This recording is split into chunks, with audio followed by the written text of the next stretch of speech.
This is my experience working for an Academy Award-winning director. I'd always loved the movies, and my first job was actually at a movie theater, selling tickets and concessions and sweeping up the floor. But I'd always wanted to be involved in the film world. So I went to college at a super small liberal arts college in a very small village just outside New York City. And then spring of my sophomore year, I saw a notice on our school jobs board looking for film office production interns. And I saw the word film and I was super excited. So I called the number and I made an appointment and I set up a time to go and meet and interview for this job. I had no idea what the company was or who was associated with it. I just knew that it had film in the title and I was excited to be part of that. I went to the interview. The office was in the downtown area and it was in sort of a historic building. And I met the woman at the front desk and she was super friendly and showed me around. Again, no idea what this company is or who's involved with it. But I noticed there's like film stuff everywhere. And there were big posters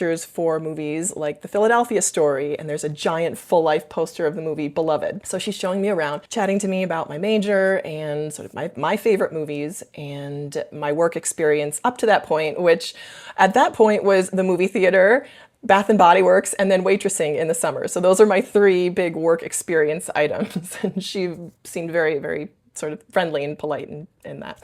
And we got on really well. And then as she's talking to me, there are people coming in and out, walking around, doing things. And a gentleman comes up, he's wearing a ball cap and kind of looked a little bit like casual, not disheveled, but very casual. And he offered his hand and said, hello, and nice to meet you. And I said, I'm here for interviewing for the role of an intern. He's like, oh, okay, great, nice to meet you. And then he left and the woman I was speaking with said, and that is our esteemed director, Jonathan Demme, who directed such movies as The Philadelphia Story and Beloved, for the posters that I saw.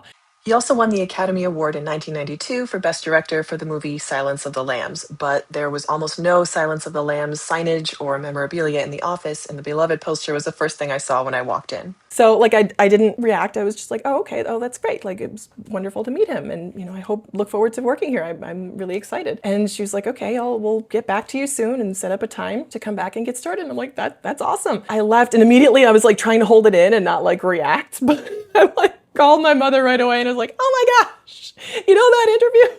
I just met Jonathan Demme. I ended up working for Jonathan Demme for the next 4 to 5 years on and off. But here's what really helped during the whole process of internship and later working as a production assistant. I feel like I have a good attitude. And that's something that I try to carry with me all the time. But you would be surprised how many people do not have good attitudes when they go into work. So I feel like that is the number one thing that worked in my favor. And the second thing is I'm really good at looking busy and looking like I know what I'm doing, which is something else that I feel like has served me pretty well in my working career. So those are the two things that really worked in my favor, and it was just being in the right place at the right time and having the right attitude to go after something that looked really interesting. That's how I got the job. And a little more on intern life. The pay was minimum wage, which was actually great because a lot of internships now are completely unpaid. So I was glad to be getting some kind of income. And it was fairly close to my college, which was really helpful. If I needed to, I could walk. Sometimes I would have a car, sometimes my car would be in the shop, but if I really needed to get to work, I could just walk there. And at times I did just walk to work because like the weather would be bad. I remember there was a snowstorm one time and my car was not working. So I just put on my boots and I walked to work. And they were really great with my schedule. I would work from maybe 3 until 5. They were just little short stints. And then once they kind of got used to me and once I got used to everyone else, they would have me for a little bit longer. So I would come after my classes, maybe from 2 p.m. to 6 p.m. And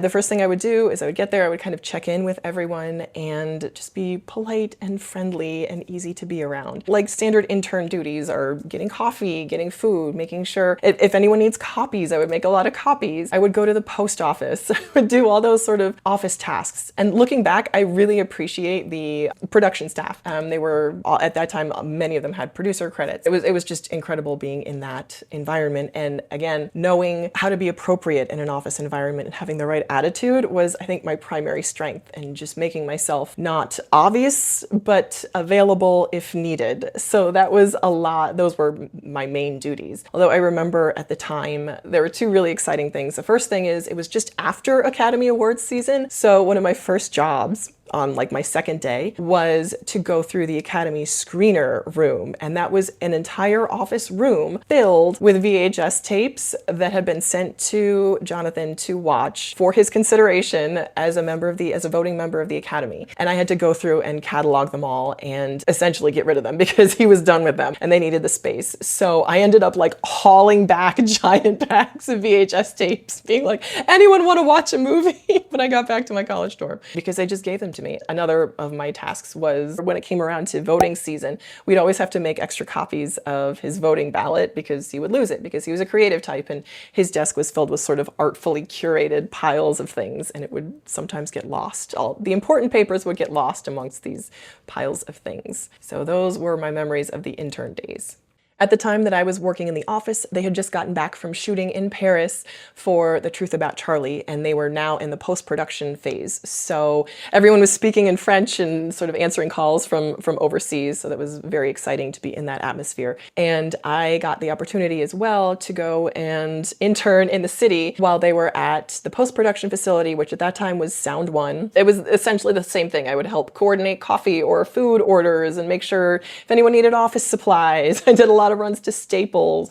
Would also go pick up random, like I remember they needed a copy of the book, The Lion, the Witch, and the Wardrobe. So I ran out and I got a copy of that book. Things like that. And I was so thankful to the staff around him because they were very generous and kind to me in giving me these things to do, because now as someone who also has worked with interns and like sometimes you're looking through your tasks like what could an intern do? It was very, very generous of them to give me things to do and allow me to be in that space, which was just an incredible opportunity. I did eventually get to go to a screening of The Truth About Charlie. A lot of the cast from the film was in attendance at this screening. And I remember I was able to bring my sister and we met the actor Jun Hoong, who at the time was like the Korean Tom Cruise. So it was just awesome. Our dad is Korean.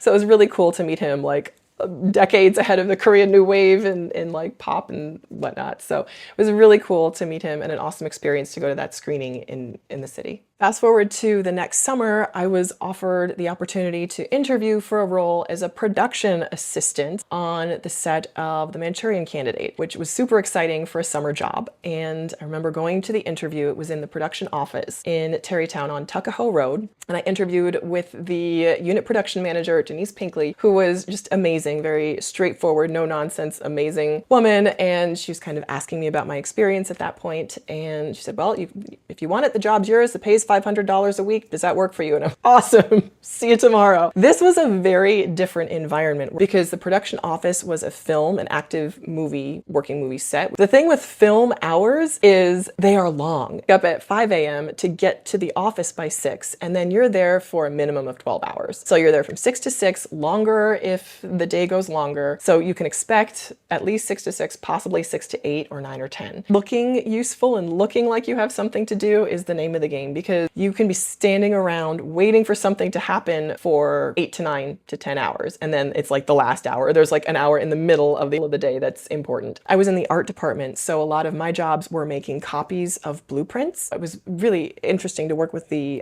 set designers, or to watch them work and then make copies of their work. So I used this giant blueprint machine to make giant copies of the blueprints for the sets that they were building. So this was like pre-production. So there was the movie, The Manchurian Candidate, starring Meryl Streep and Denzel Washington and Jeffrey Wright. So this was before the shooting had started. This was kind of the pre-production. So again, super exciting, but very much similar to intern life, only much longer hours. And the thing is, the pay was the same regardless of the hours. So it was a great way to get into the film industry and to see what it was actually like. One of my most memorable days on the set of The Manchurian Candidate in pre-production was being with Jonathan, because I came from his company, and driving him around the city because his production driver had not started yet and I had a car. So here's something about me is I have my license and I drive, and I would consider myself a competent driver, but not a good one. So I drive fine, and now I'm very used to driving in the city. But the first time I ever drove in the city, Jonathan Demme was sitting in my front seat and I was terrified. And this is before the days of Waze on your phone with like a map that's telling you where to go and which way to turn. You had to like print out directions from MapQuest, and if you got lost, good luck to you. So I'm like, I can't, to this day, I have no idea how I A, survived, B, he survived, and C, how I got him to where he needed to go and then got myself home. And of course, it was raining.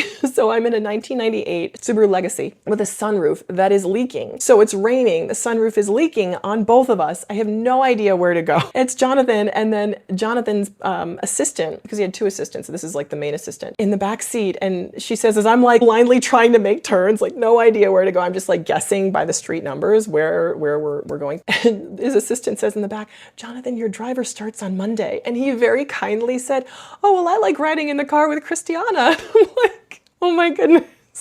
So somehow we all survived and we got out unscathed, but that was the first time I ever drove in the city. So that was my summer job working on The Manchurian Candidate. And I was considering applying to grad schools as well. They asked me back for a private project to close down the office. And by this time we'd moved to a separate location and had like warehouses of memorabilia and things from Jonathan's career. It was huge, and they were closing down this office and dispersing those things. He was kind of like moving base. So this was our job to help close down the office. And his producers decided to run it like a film project. And we had like daily tasks, daily call sheets, and they were very methodical about how they were going through and cataloging all his things.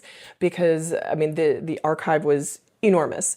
Rooms of books, rooms of videos, rooms of memorabilia, and some were going to colleges, some were going to film museums, some would just be donated, and then others were allowed, his sort of close personal friends and acquaintances were allowed to come and kind of take things that he no longer wanted that they might want.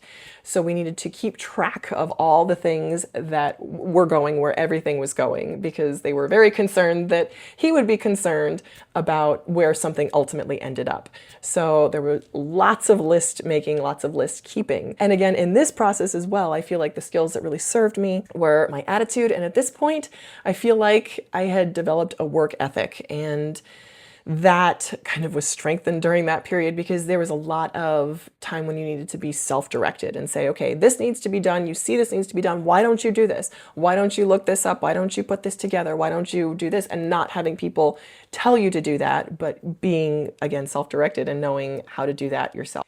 There's also a lot of heavy lifting, like literal heavy lifting. There were boxes and lots of things that were heavy, like statues, movies, photographs, books. The books were incredible. So there was a lot of lifting, and I was getting all sweaty. And one of my favorite memories is I was wearing a red zip-up hoodie and kind of digging through stuff, and Jonathan's like wandering in and out kind of randomly, and I'm like covered in sweat. And he looks at me and he goes, "That's a really good color on you." It's like, "Oh, thank you." So very kindly, as the project was winding down, he took everyone out for dinner, and this was around Christmas. So it was kind of like our Christmas party at a restaurant in town. There was some stuff going on kind of in the background, and his assistants didn't know what was happening, but he had gone out by himself and had purchased a scarf for every single person that was working in the office. There were like 10 people. And he purchased a scarf from Barney's for everyone based on their coloring and kind of what they looked like. And I still have that scarf to this day. It's a beautiful sort of red, very similar to the color of the zip-up hoodie that I was wearing that day. So it's probably one of my most prized possessions. Overall, just an incredible experience. Once that project ended, I had gotten into grad school at this time, and it was sort of my way to sort of put a coda to my film experience and go off on my own separate way and have just wonderful, wonderful memories of that whole time and experience. And it was really cool because I would still be called back to do a couple hours in the office here and there, so it was a great way to keep involved. And his office manager at one point, because Jonathan had a house up in Bangor, Maine, near Stephen King, and his office manager said, "Oh, Christiana, did you know you're on the list of approved visitors who are allowed to use that house if you would like?" He's like, "I just thought you might want to know that." And I'm like, "That's awesome." Thanks. And overall, my experience was just so positive, and I felt so fortunate to be in that environment. Jodie Foster called Jonathan Demme the greatest feminist director she ever worked for, and I would absolutely echo that and say that he was a man that was committed to reconciliation and equity in just the deepest sense of the word, often at great cost to himself. And that is something that I so admired, and I'm, again, just infinitely grateful and thankful for. He really put his actions and his money where his mouth was, and I just so appreciated him and his artistic vision, and just introducing me to so many amazing things just by his work and that proximity to him. The Truth About Charlie soundtrack is probably one of my favorite, it is my favorite movie soundtrack ever, and I just have such amazing memories of that and of him as just being an amazing man who was committed to reconciliation and just goodness in the world. He had such a boyish sense of humor and could be very sort of, there was just a childlike sense about him, but it was just an absolutely amazing experience. So fast forward years later, I had gone to grad school, graduated, got a job, and was working overseas. And on the plane back to the States, I saw the movie Rachel Getting Married, and that changed my world. And I had to. I saw the movie it was a 10-hour flight. I saw the movie in the first 2 hours, and then I spent the rest of the flight handwriting a letter to Jonathan, just telling him my thoughts on the movie. It's such an incredible, heartbreaking, honest, raw, artistic movie. And it so affected me at that time. And I hand wrote a letter to him with all my, it was like an 8-page long letter. And I mailed it as soon as I got home. And he emailed me right away and said, "Oh, it was so great to hear from you." And as I was sort of wrapping up my work overseas, I included him on an email that I was sending. And that's the last email I have from him. It was years ago, but he responded to my email, my mass email, kind of telling everyone in my life how much they meant to me about this experience working overseas. And he said, if you're ever in the area, let me know. I'd love to hear what's next for you. It was just really an amazing way to put a cap on my experience of knowing him and working for him, and just tremendous gratitude for his work.